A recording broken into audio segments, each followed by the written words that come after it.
السلام علیکم ورحمۃ اللہ۔ پیارے بھائیوں اور میری معززات ماؤں بہنوں، بلوغ المرام کتاب البیوع باب الشرکۃ والوکالۃ، شراکت اور وکالت کا بیان، سبق نمبر ہے 189۔ بسم اللہ الرحمن الرحیم۔ عن ابی ہریرہ رضی اللہ تعالی عنہ قال قال رسول اللہ صلی اللہ علیہ وسلم قال اللہ تعالی انا ثالث الشریکین ما لم یخن احدہما صاحبہ فاذا خان خرجت من بینہما، رواہ ابو داود وصححہ الحاکم۔ حضرت ابو ہریرہ رضی اللہ تعالی عنہ راوی ہیں، فرماتے ہیں کہ پیارے نبی علیہ الصلوۃ والسلام نے فرمایا، اللہ رب العالمین کا یہ ارشاد گرامی ہے، اللہ وحدہ لا شریک نے یہ فرمایا، میں دو شراکت کرنے والوں میں تیسرا ہوتا ہوں جب تک ان میں سے کوئی ایک دوسرے کی خیانت نہ کرے۔ جو نہیں ان میں سے کوئی ایک خیانت کا ارتکاب کرتا ہے تو میں ان کے درمیان میں سے نکل جاتا ہوں۔ اس روایت کو علامہ محمد زبیر علی زئی رحمہ اللہ نے ضعیف کہا۔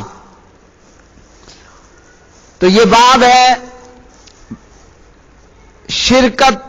شراکت کا بیان اور وکالت کا بیان۔ وکالت کے معنی ہے تفویض کرنا، سپرد کرنا، اپنے معاملات کسی دوسرے کو دے کر اپنا قائم مقام بنانا، اور کاروبار میں باہم شراکت کمانا، شراکت کرنا۔ تو اللہ رب العالمین نے فرمایا انا ثالث الشریکین، میں ان شراکت کرنے والے دو میں تیسرا ہوتا ہوں۔ اس کا مطلب ہے کہ میں ان کے ساتھ ہوتا ہوں حفاظت کرنے، نگرانی کرنے، برکت نازل کرنے اور مدد کرنے کی صورت میں۔ تو جب کوئی ایک شریک اپنے دوسرے شراکت دار سے خیانت کرتا ہے، دو نمبری، دو رنگی کرتا ہے، تو اللہ رب العالمین نے فرمایا کہ میں ان کے درمیان میں سے نکل جاتا ہوں، میری حفاظت اور نگرانی اٹھ جاتی ہے۔ تو اس حدیث سے یہ معلوم ہوا کہ دو شراکت کرنے والے اگر چاہتے ہیں کہ ان کے معاملات میں، کاروبار میں برکت رہے تو ایک دوسرے سے خیانت نہ کریں۔ اگلی حدیث، عن السائب المخزومی رضی اللہ تعالی عنہ انہ کان شریک النبی صلی اللہ علیہ وسلم قبل البعثۃ فجاء یوم الفتح فقال مرحبا باخی وشریکی، رواہ احمد و ابو داود و ابن ماجہ۔ زبیر علی زئی فرماتے ہیں روایت ضعیف ہے، اور علامہ البانی رحمہ اللہ نے اسے صحیح قرار دیا، تو یہ روایت مانن صحیح ہے۔ حضرت صائب مخزومی رضی اللہ عنہ راوی کہ حضرت صائب مخزومی بعثت سے پہلے، نبی علیہ السلام کے مبعوث ہونے سے پہلے نبی علیہ الصلوۃ والسلام کی تجارت میں شریک تھے۔ پھر جب فتح مکہ ہوا تو فتح مکہ کے موقع پر حضرت صائب مخزومی پیارے نبی علیہ السلام کے پاس آئے فتح مکہ کے موقع پر۔ تو پیارے نبی علیہ السلام نے حضرت صائب کو خوش آمدید میرے بھائی اور میرے شریک یہ کہا۔ تو اس سے بھی معلوم ہوا کہ شراکت داری جائز ہے، اور اس حدیث سے یہ بھی معلوم ہوا کہ بعثت نبوی صلی اللہ علیہ وسلم سے پہلے بھی کاروبار میں شراکت کا رواج تھا، اسلام نے بھی اسے جاری رکھا، صرف یہ کہ اس کے اندر دور جاہلیت میں جو خرابیاں تھیں اسلام نے ان خرابیوں کو دور کیا۔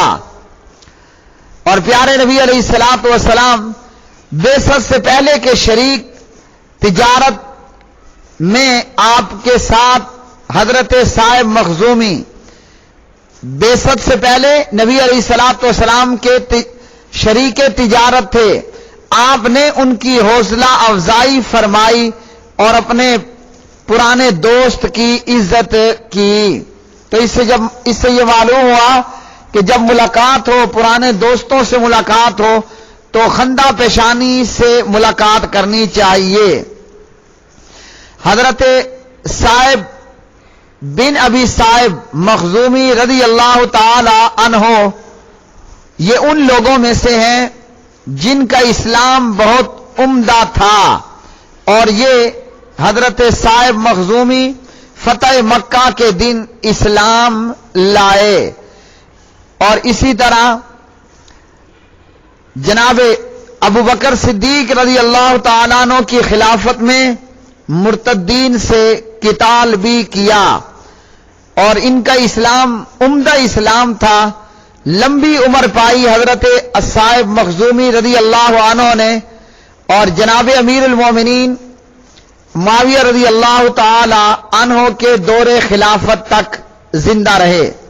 اگلی حدیث عن عبداللہ ابن مسعود رضی اللہ تعالی عنہ قال اشترکت انا وعمار وسعد فیما نصیب یوم بدر، رواہ النسائی۔ زبیر علی زئی رحمہ اللہ فرماتے ہیں روایت ضعیف ہے۔ عبداللہ بن مسعود رضی اللہ عنہ راوی کہتے ہیں کہ میں، عمار بن یاسر اور حضرت سعد ان چیزوں میں ہم نے شراکت کی جو ہمیں بدر کے روز حاصل ہوئیں۔ تو اس روایت سے بھی تجارت میں شراکت کرنے کا معلوم ہوا۔ اگلی حدیث عن جابر بن عبداللہ رضی اللہ تعالی عنہما قال اردت الخروج الى خیبر فاتیت النبی صلی اللہ علیہ وسلم فقال اذا اتیت وکیلی بخیبر فخذ منہ 15 وسقا، رواہ ابو داود وصححہ۔ حضرت جابر بن عبداللہ رضی اللہ عنہ راوی فرماتے ہیں کہ میں نے خیبر کی طرف جانے کا ارادہ کیا تو نبی علیہ السلام کی خدمت میں حاضر ہوا۔ آپ علیہ الصلوۃ والسلام نے فرمایا جب تو خیبر میں میرے وکیل کے پاس پہنچے تو اس سے 15 وسق وصول کر لینا۔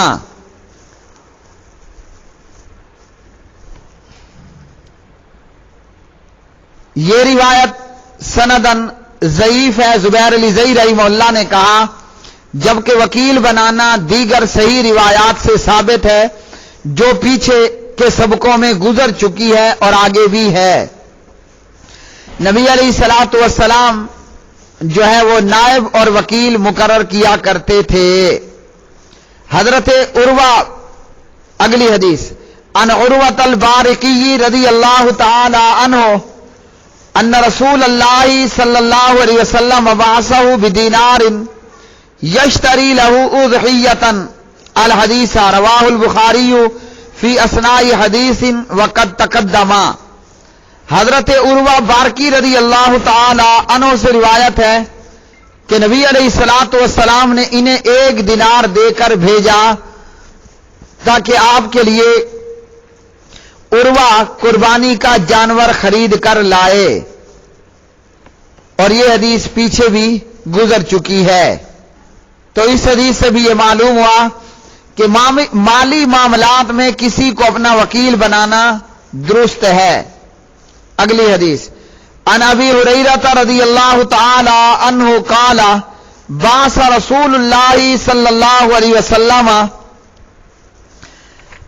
علی الصدقۃ، الحدیث متفق علیہ۔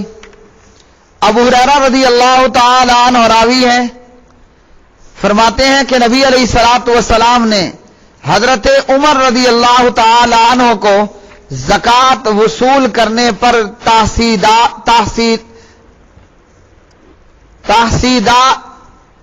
تحصیلدار مقرر فرمایا۔ نبی علیہ الصلوۃ والسلام نے عمر رضی اللہ تعالی عنہ کو زکوٰۃ وصول کرنے پر تحصیلدار مقرر فرمایا۔ تو یہاں اس حدیث سے بھی وکالت کا اس بات معلوم ہوا، اور اس حدیث کا مکمل مفہوم اس طرح ہے کہ حضرت عمر رضی اللہ تعالی عنہ کو نبی علیہ الصلوۃ والسلام نے تحصیلدار مقرر فرمایا، تو عمر آئے اور عرض کی کہ یا رسول اللہ صلی اللہ علیہ وسلم، ابن جمیل نے زکوٰۃ ادا نہیں کی، اسی طرح عباس اور خالد بن ولید رضی اللہ تعالی عنہم نے بھی زکوٰۃ ادا نہیں کی۔ آپ صلی اللہ علیہ وسلم نے فرمایا کہ ابن جمیل ایک غریب اور مفلس آدمی تھا، اسے یہی بات راس نہیں آئی کہ اللہ نے اسے مالدار اور غنی کر دیا۔ تو ابن جمیل نامی آدمی نے زکوٰۃ دینے سے انکار کیا، اور یہ منافق تھا، لیکن بعد میں توبہ کی اور سچا مسلمان ہو گیا رضی اللہ تعالی عنہ۔ اور اسی طرح پیارے نبی علیہ السلام نے فرمایا حضرت عباس کی زکوٰۃ تو وہ میرے ذمہ ہے، اور اس کے برابر اور بھی، کیونکہ میں ان سے 2 سال کی زکوٰۃ پیشگی وصول کر چکا ہوں۔ اور پیارے نبی نے فرمایا حضرت خالد بن ولید نے زکوٰۃ ادا نہیں کی، تو حضرت خالد بن ولید سے زکوٰۃ کا مطالبہ کرنا یہ زیادتی ہے۔ کیوں کہ جناب خالد بن ولید نے اپنا اسلحہ، سواریاں اور اپنی زرہیں، سارا مال اللہ کے لیے وقف کر رکھا ہے، تو پھر اس سے زکوٰۃ کا تقاضا کرنا کیسا؟ تو اس حدیث سے معلوم ہوا کہ سربراہ مملکت زکوٰۃ وصول کرنے کی ذمہ داری کسی بھی مناسب شخص پر ڈال سکتا ہے۔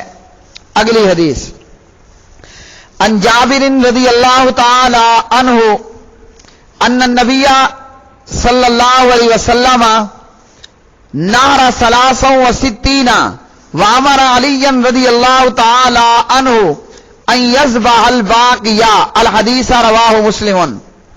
جابر بن عبداللہ رضی اللہ عنہ راوی، نبی علیہ الصلوۃ والسلام نے 63 اونٹ خود ذبح کیے اور حضرت علی کو حکم دیا کہ وہ باقی کو ذبح کریں۔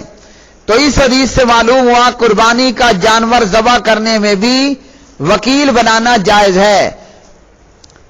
اگلی حدیث، عن ابی ہریرہ رضی اللہ تعالی عنہ فی قصۃ الاسیف قال النبی صلی اللہ علیہ وسلم وغد یا انیس الامرأة هذا فإن اعترفت فرجمها، الحدیث متفق علیہ۔ حضرت ابو ہریرہ رضی اللہ عنہ راوی اور روایت کرتے ہیں مزدور کے قصے کے بارے میں کہ نبی علیہ الصلوۃ والسلام نے حضرت انیس سے کہا کہ اے انیس، تو صبح صبح اس عورت کے پاس جا، اور اگر وہ اپنا گناہ تسلیم کر لے تو اسے سنسار کر دے۔ تو اس حدیث سے کی روح سے بھی حدود میں بھی وکالت جائز ہے، حدود کے اندر بھی وکیل بنانا، اور یہ حدیث آگے کتاب الحدود کے اندر مکمل آئے گی۔ اس حدیث کا پس منظر یہ ہے کہ ایک آدمی کسی کے ہاں مزدوری کرتا تھا، اور اس مزدور نے جو ہے وہ اپنے مالک کی بیوی سے زنا کر لیا۔ ایک آدمی کسی کے ہاں مزدور تھا اور وہ اس کی بیوی سے زنا کر بیٹھا، پھر مزدور کے باپ اور اس عورت کے خاوند نے آپس میں مصالحت کر لی کہ مزدور 100 بکریاں اور 1 لونڈی عورت کے شوہر کو دے۔ اس کے بعد ان دونوں کو شرعی سزا یعنی حد کی خبر دی گئی کہ یہاں تو حد جاری ہوگی۔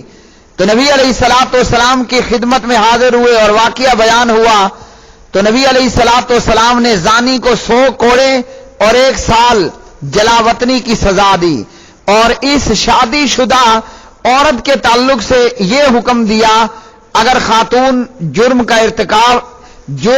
اعتراف کر لے تو اس کو رجم کر دیا جائے۔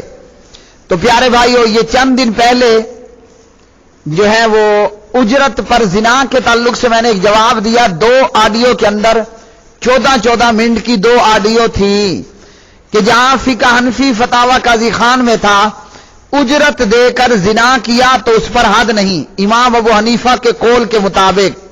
تو یہاں اس حدیث سے بھی یہ معلوم ہوا کہ زانی کو حد لگائی جائے گی، زانی کو حد لگائی جائے گی۔ اگر زانی کوارا ہے تو 100 کوڑے اور شادی شدہ ہے تو رجم کیا جائے گا۔ پیارے بھائیو، یہ سبق نمبر 189 تھا۔ آج کے سبق سے ہمیں شراکت اور وکالت کے تعلق سے معلوم ہوا۔ وآخر دعوانا ان الحمدللہ رب العالمین۔